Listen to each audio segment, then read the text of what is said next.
మనడు సైన్యములటువంటి పరిశుద్ధాత్మ దేవుడు ఈ యొక్క రాత్రి కాలపు సమయంలో కుటుంబ బిడ్డలతో అలాగే వచ్చిన మనందరికీ కూడా ప్రభు దేవుని యొక్క వాక్యము ద్వారా మనందరికీ కూడా మాట్లాడేటప్పుడు దేవుడు సిద్ధంగా ఉన్నాడు కనుక దేవుని బిడ్డల దేవుని యొక్క వాక్యం అయితే మన మనస్సులను కేంద్రీకరించగా ఇక్కడ 1వ పేతురు రాసిన పత్రిక 5వ అధ్యాయము మీరు చదవద్దు, నేను చదువుతాను. 5వ వచనాన్ని చదువుకుందాం. చిన్నలాగా మీరు పెద్దలకు లోబడి ఉండడి, మీరందరూ ఎదుటి వాని ఎడల దీన మనసు అను వస్త్రమును ధరించుకునడి, మిమ్ములను అలంకరించుకునడి. అప్పుడు అహంకారులను ఎదిరించి దీనులకు కృప అనుగ్రహించునుగాక. ఈ రాత్రి శ్రేష్టమైనటువంటి మాటను ప్రభు తెలియజేస్తున్నాడు. ఏమిటి అంటే ఇక్కడ ఈ వచనములో ప్రధానమైనటువంటి 2 మాటలు కనబడుతున్నాయి. 2 మాటలు కనబడుతున్నాయి. నెంబర్ 1, ఎదుటి వారి ఎడల దీన మనసు అను వస్త్రము ధరించుకోవాలి అంట. ఎదుటి వారి పట్ల దీన మనస్సు అనేటువంటి వస్త్రాన్ని కట్టుకుంటాం. నేనంటేను మానవ జీవితంలో అనేకమైనటువంటి బట్టలు వేసుకుంటాం, కలర్ వేసుకుంటాం, తెల్లటి వేసుకుంటాం, ఇతర వాటన్నిటిని కూడా మనమే ధరించుకుంటూ ఉంటాం. ఒక క్రైస్తవుడిగా ధరించుకోవాల్సిన మొట్టమొదటిగా ఏమిటి అంటే దీనత్వము ధరించుకోవాలి. దేవునికి స్తోత్రం చెప్తాం. దేవుడి బిడ్డగా ఇక్కడ భక్తులు చెప్తున్నటువంటి మాట దీన మనస్సును మనము ధరించుకోవాలి. ఆధ్యాత్మికమైనటువంటి జీవితంలో క్రైస్తవుడు ధరించుకోవాల్సింది ఏమిటి అంటే ముందుగా మన కుటుంబాలు ఏమి ధరించుకోవాలి అంటే దీన మనస్సును మనము ధరించుకోవాలి. ప్రియ దేవుని బిడ్డగా, అందుకే దీనులను నేను ఆశీర్వదిస్తాను, దీనులను నేను దీవిస్తాను, దీనులను నేను దీవిస్తానని దేవుని యొక్క వాక్యము చెప్పగా చెబుతున్నప్పుడు అలాగనే దీవుల కంట దేవుడు కృపను అనుగ్రహిస్తాడంట. ఆధ్యాత్మికమైనటువంటి జీవితంలో ఎవరైతే దీన మనసు కలిగి ఉంటారో, ఎవరైతే దీనత్వం కలిగి ఉంటారో వారినంట దీనులకు దేవుడు కృపను చూపిస్తాడంట. ఏ కుటుంబం అయితే దీనత్వం కలిగి ఉంటుందో ఆ కుటుంబాన్ని అంతా దేవుడు కృపతో జ్ఞాపకం చేసుకుంటాడంట. ఆనాడు దావీదుకు చూపినటువంటి కృప నేటి తరంలో అదే కృప ప్రతి కుటుంబంలో కూడా విస్తరించబడాలి అన్నది దేవుని యొక్క ఉద్దేశం. ప్రియ దేవుని బిడ్డలారా, ఈ యొక్క రాత్రి కాలపు సమయంలో మనము ఏమి కలిగి ఉండాలి అంటే దీన మనస్సు కలిగి ఉండాలి, దీన వస్త్రాన్ని కట్టుకోవాలి. ఎందుకంటే మనము దేవుని బిడ్డలము కనుక నీకు నాకు ఉండాల్సిందే ఏమిటి అంటే ముందుగా నేను దీన మనస్సు కలిగి ఉన్నానా లేదా? దేవుని దగ్గర, మనుషుల దగ్గర కాదు, నేను దేవుని దగ్గర దీన మనస్సు కలిగి ఉన్నానా లేదా? మనమందరం కూడా జ్ఞాపకం చేసుకోవాలి. నేను దీనత్వం కలిగి ఉండాలి, దీనుడిగా నేను మార్చబడాలి, దీనత్వంలోనికి రావాలి అంటే యేసు ప్రభువుని గుర్తెరగాలి అంటే ఆయన మందిరానికి మనం నడిపించబడాలి అంటే రక్షణ వస్త్రాన్ని కట్టుకోవాలి. ప్రియమైన బిడ్డల, అప్పుడే నీలోనికి ఏమి వస్తుంది అంటే దీనత్వము వస్తుంది. ప్రియమైన బిడ్డల, మనందరికీ కావాల్సింది రాత్రి ఏమిటి అంటే దీనత్వం కావాలి. ప్రియమైన బిడ్డ, దీనుడికి ఎవరైతే ఉంటాడో వాళ్ళంటే దేవుడు దీవిస్తాడంట. నీ కుటుంబంలో దీవులు రావాలి అంటే, దీవుల చేత నీ కుటుంబం నింపబడాలి అంటే నువ్వు చేయవలసింది ఒకటి. అది ఏమిటి అంటే దీన మనస్సు ధరించుకోవాలి. దేవుడి దగ్గర నేనెందుకు దీనంగా ఉండకూడదు? ఒక సవాలుతో చెప్పగలగాలి. దేవుని పాదపీఠం దగ్గర నేను దీనుడిగా ఎందుకు ఉండలేకపోతున్నాను? మనమందరం కూడా దేవుని బిడ్డలుగా నీలో కనబడాల్సింది, ఇతరులకు అనుచరులకు కనబడాల్సింది ఏమిటి అంటే దీనత్వం. నీలో కనబడాల్సింది ఏమిటి అంటే దీనత్వం. ఈ దీనత్వం ఎందుకు దేవుని దగ్గర ఉండలేకపోతుంది? ఈ కుటుంబంలో ఎందుకు ధైర్యంగా ఉండలేకపోతున్నావు? సంఘంలో ఎందుకు దీనుడిగా ఉండలేకపోతున్నావు? చిన్న చిన్న వాటికి చాలా మంది ఉద్రేకపడుతూ ఉంటారు, చిన్న చిన్న వాటికి రియాక్ట్ అవుతూ ఉంటారు. ప్రియ దేవుని బిడ్డగా, ప్రతి క్రైస్తవుడు రియాక్ట్ అవ్వాల్సింది ఎక్కడ అంటే దేవుని దగ్గర, దేవుని దగ్గర, ఇతరుల దగ్గర కాదు. నీలో కనబడాల్సింది ఏమిటి అంటే ప్రతి క్రైస్తవుడు కూడా, ప్రార్థనకు వచ్చే ప్రతి ఒక్కరికి కూడా కనబడాల్సింది ఏమిటి అంటే నిన్ను చూసినప్పుడు దీనత్వం కనబడాలి, దీనుడిగా నువ్వు మాట్లాడాలి. దీనుడిగా ఏ రోజైనా మాట్లాడావా? అతిశయంతో మాట్లాడతాం, గర్వంతో మాట్లాడతాం. కాబట్టి నాకు ధనం ఉంది, నా దగ్గర బంగారం ఉంది, లేకపోతే నా దగ్గర ఇల్లు ఉన్నాయి, లేకపోతే నా దగ్గర స్థలాలు ఉన్నాయి, లేకపోతే నా దగ్గర వాహనాలు ఉన్నాయి, ఇలాంటి గర్వం మనకి రాదు. ప్రియ దేవుని దగ్గర దేవుడు అంటున్నాడు, నీ దగ్గర ఎంత ఉన్నప్పటికీ కూడా నీలో దేవుని మనసు ఉందా? ఈ రాత్రి ప్రభు అదే అడుగుతున్నాడు. ఏమి అడుగుతున్నాడు ప్రభు? నీలో దేవుడితో కనబడట్లేదంట.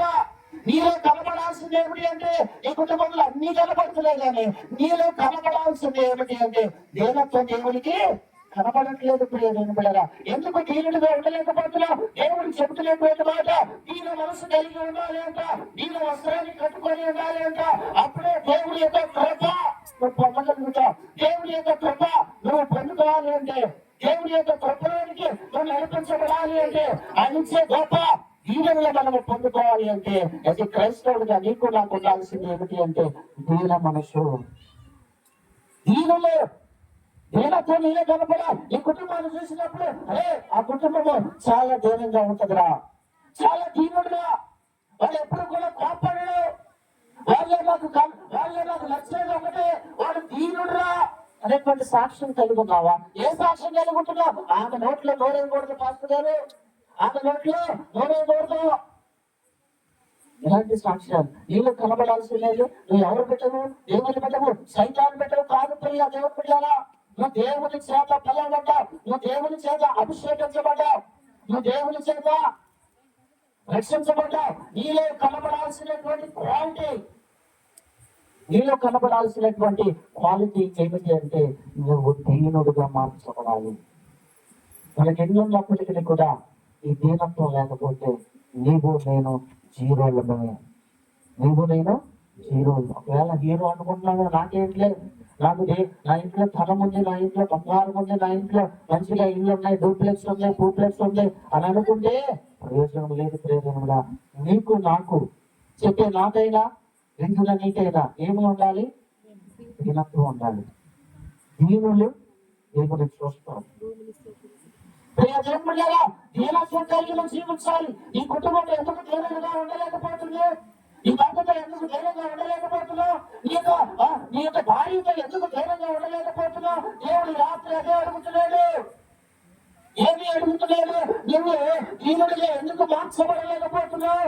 దీనత్వం ఎందుకు చూపించలేకపోతున్నావు? మన దేవుడు ఇక్కడ తదుపరి చిన్న మాట అది మత్తయి సువార్త 11వ అధ్యాయము 29వ వచనాన్ని మనము జ్ఞాపకం చేసుకుంటే, నేను సాత్వికుడను, దీన మనసు గలవాడను కనుక నీ మీద నా కాడి ఎత్తుకొని నా యొక్క నేర్చుకుని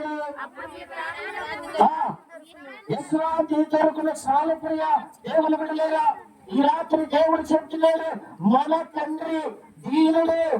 మన తండ్రి ఎవరు? మన తండ్రి ఎవరు? నీ తండ్రి కాదు, మనకు తండ్రి ఉన్నాడు. ఎవరు? యేసయ్య పరమ తండ్రి. శరాబుల జరాబులతో కొటాలి కోట్ల దేవతలతో నిత్యము కొనియాడబడుతున్నటువంటి ఆరాధ్యనీయుడు, యూదా గోత్రపు సింహం, ఇశ్రాయేలు దేవుడు. మనకు కూడా ఒక తండ్రి ఉన్నాడు. ఆయన ఏమి చూపిస్తున్నాడు? మన తండ్రి దీనుడుగా తగ్గింపు కలిగి చూపిస్తున్నాడు. అరే నాయనా, ఇదిగో ముందు నన్ను చూసి నడుచుకోండి, నేను ఎలాగో తగ్గింపు కలిగి ఉన్నాను, ఎలాంటి దీన మనసు కలిగి ఉన్నాను, అలాంటి దీనత్వం నేను అన్నిటి కూడా రావాలి. దేవుడు అతిశయిస్తున్నాడా? దేవుడు గర్విస్తున్నాడా? ఏం చెప్తుంది మాట? ఏం చెప్తుంది వచ్చిన? నేను సాత్వికుడేమో. దేవుడిలో కనబడుతుంది ఏంటి? సాత్వికుడు. సాత్వికుడిగా ఉన్నాడు దేవుడు. మరి నువ్వెలా ఉంటున్నావు? సాత్వికంగా ఏ రోజైనా సమాధానం చెప్పావా? గర్వం. గర్వం ఏం చేస్తుంది? గడ్డి వేసిందంట. గర్వం మనిషిని పతనం చేస్తుంది. గర్వం మనిషిని నాశనం చేస్తుంది. గర్వం వల్ల కొన్ని జీవితాలు విచ్ఛిన్నమైపోయాయి, కొన్ని కుటుంబాలు పతనమైపోయాయి. నేటి క్రైస్తవ సమాజంలో దేవుడు చెబుతున్నటువంటి మాట ఈ రాత్రి, నేను సాత్వికుడును, ఇక్కడ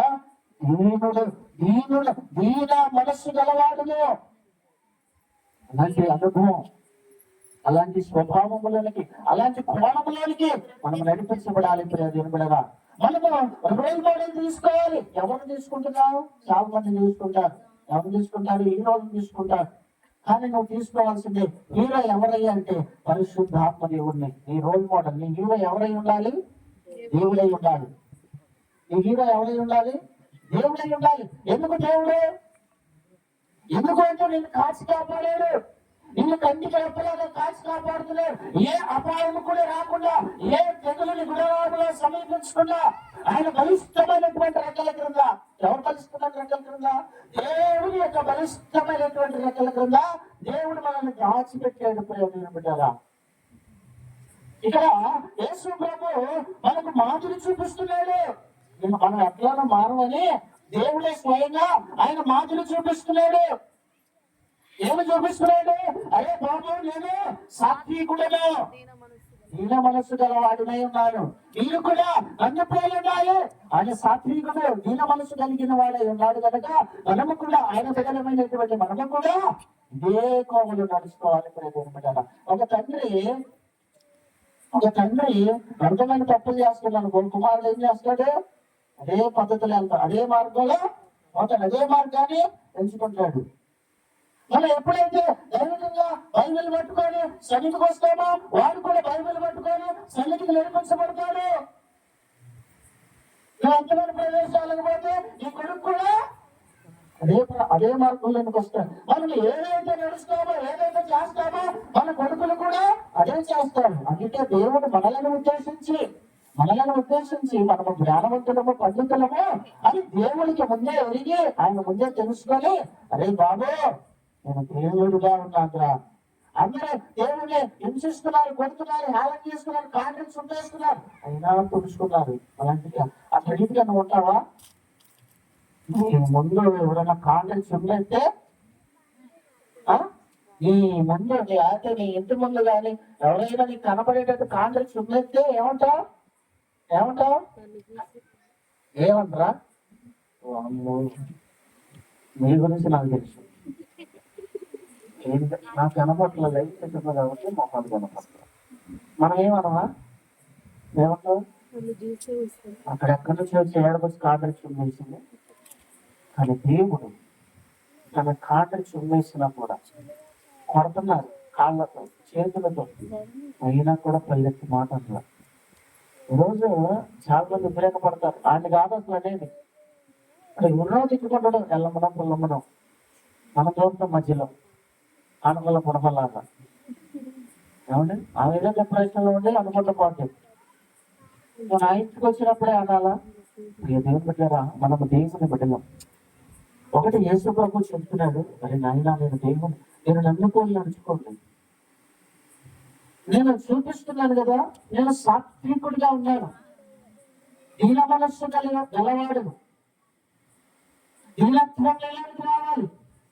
ఒకటి సాత్వికుడు అంట, రెండేది దీన మనస్సు గలవాడంట. దీనత్వాన్ని చూపిస్తున్నాడు యేసు ప్రభు. శత్రువుల దగ్గర దీనత్వం చూపిస్తున్నాడు, మనుషుల దగ్గర దీనత్వం చూపిస్తున్నాడు, ఇతరులతో పలకరించేటప్పుడు దీనంగా మాట్లాడుతున్నాడు. అలాంటి దీనత్వం కలిగిన వ్యక్తులు మాట్లాడలేకపోతున్నావు. యేసు ప్రభుని గుర్తెరిగిన బిడ్డవే కదా, దేవుని మందిరానికి వస్తున్నావు కదా, దేవుని యొక్క ప్రార్థన చేస్తున్నావు కదా, దేవునితో మాట్లాడుతున్నావు కదా, అన్నింటితో ప్రార్థన చేసుకుంటున్నావు కదా, మరి నీలో ఎందుకు దేవత్వం కనబడట్లా? సాత్వికులు ఎందుకు కనబడట్లా? చిన్న చిన్న వాటికి ఎందుకు మనము ఉపయోగపడుతూ ఉంటున్నాం? చిన్న చిన్న వాటికి ఎందుకు డిప్రెషన్ లోకి పోతారు? చాలా మంది డిప్రెషన్ లోకి వెళ్ళిపోతారు. కానీ ఇక్కడ యేసు ప్రభుని మనము మోడల్ చేసుకోవాలి, యేసు ప్రభుని రోల్ మోడల్ చేసుకోవాలి. ఆయన మనకు హీరో, మనకు తండ్రి, ఆయన మనకు మాదిరి చూపిస్తున్నాడు.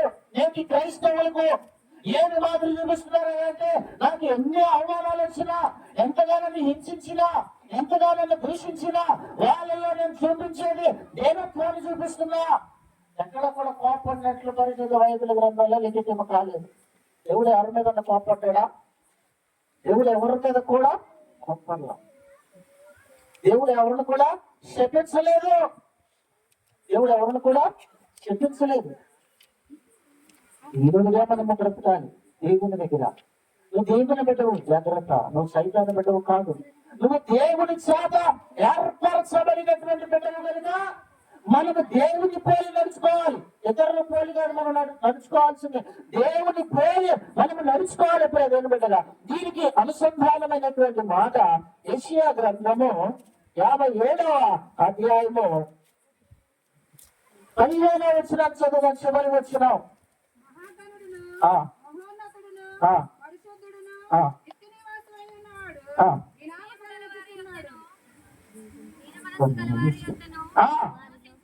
నివసించుచున్నాను. ఇక్కడ చెబుతున్నటువంటి మాట దీన మనసు గలవారి యొక్కను నివసించుచున్నాను. దేవుడికి స్తోత్రం. దేవుడు ఎక్కడి నివసిస్తాడు? దేవుడు ఎక్కడి నివసిస్తాడంటే దీనుల యొక్క నివసిస్తాడంట. ఇప్పుడు చెప్పాలి, నీ దగ్గర ఎందుకు నిలవట్లేదు దేవుడు? ఈ ప్రార్థన ఎందుకు అనట్లేదు? తదుపరి అదే మాట వచ్చిన చదివిస్తాడు. దేవుడు నీ దగ్గర ఎందుకు నిలవట్లేదు?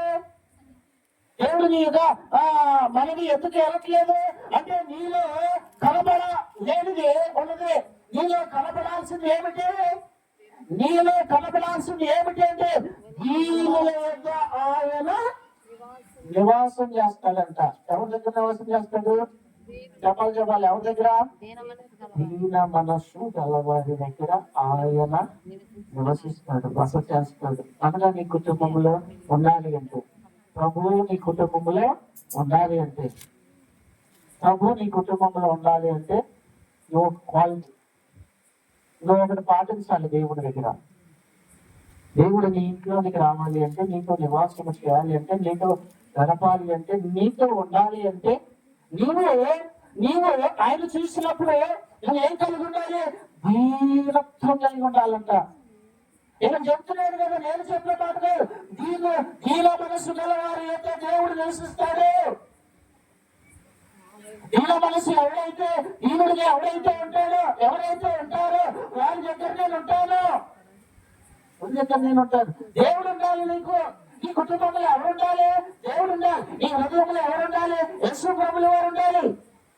నీ హృదయంలో ఎప్పుడు కూడా యేసయ్య ధ్యానం చేసుకోవాలి. నీ హృదయంలో ఏముంది? చెత్త చెదారు అంతా కూడా ఉంది. దేవా నా పేరాయ్యా, దేవా నా ఇంట్లోకి రాయండి వస్తాడా?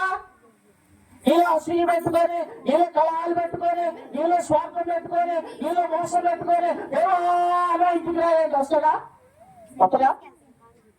దేవుని బిడ్డలు కలిగి ఉండాల్సింది ఏమిటి? హృదయపూర్వకంగా మనసారా. ఎంతో బాగా చిన్నపిల్లలు రాజ్యాన్ని సన్నిధిలో మనసారా ఎలాగంట? మనసారా ఆరాధిస్తూ బ్రతికేస్తానయ్యా. నేను ఉండాలినయ్యా, నేను ఎత్తుకాలినయ్యా. నీలో కనబడాల్సింది ఏమిటి? దీన మనసు కనబడాలి. ఎవరైతే దీనుడిగా ఉంటారో వారి కుటుంబంలో నేను ఉంటాను. ఒకవేళ నీ కుటుంబంలో నీకు ప్రభువుని ఆహ్వానించుకోవాలి అనుకుంటే, ప్రభు నీతో ఉండాలి అంటే, ప్రభు నీలో ఉండాలి అంటే, నీ హృదయంలో ఉండాలి అంటే, నీ కుటుంబంలో ఉండాలి అంటే నీకు ఒక అర్హత ఉండాలి. ఒక అర్హత. ఆ అర్హత ఏమిటి అంటే నేను దీనత్వాన్ని ధరించుకోవాలి. దీనుడిగా మార్చబడాలి. దీనుడిగా ఎవరైతే మార్చబడతాడు, దీనుడిగా ఎవరైతే ఉంటాడో ఆ కుటుంబంలోనంతా దేవుడే నివసిస్తాడంట. దేవుడు నీ కుటుంబంలో నివసిస్తూ మెండైనటువంటి ఆశీర్వాదాలు. ఒక్కసారి దేవుడు నీ కుటుంబంలోనికి ఆహ్వానించుకుంటే అది ఎవరి తరం కూడా కాదు తీసేయగలం. ఒక వస్తువుని ఎక్కడి నుంచి అక్కడ తీసేయగలం. లేకపోతే ఒక షర్ట్ బాగోకపోతే మరలా మార్చుకోగలం. లేకపోతే బండి ఏదైనా డ్యామేజ్ వస్తే కొత్త బండి కొనుక్కోగలం. ఇల్లు ఎక్కడైనా డ్యామేజ్ వస్తే నెక్స్ట్ పిలిపించి బాగు చేయించుకోగలం. కానీ దేవుడా, ఒక్కసారి నీ ఇంట్లోకి ఆశీర్వాదం బయలు వెళ్ళిన తర్వాత ఏ మానవుడు కూడా దాన్ని వేరు చేయలేడు. మానవుడి తరం కాదట. ఒక్కసారి దేవుని యొక్క ఆశీర్వాదము నీ కుటుంబంలో బయలు వెళితే, ఒకసారి దీవెన కురిపిస్తే ఎవరి తరముడు తల కిందలు తపస్సులు చేసిన వాడిని పడగొట్టడం మానవుడి వల్ల కానే కాదు.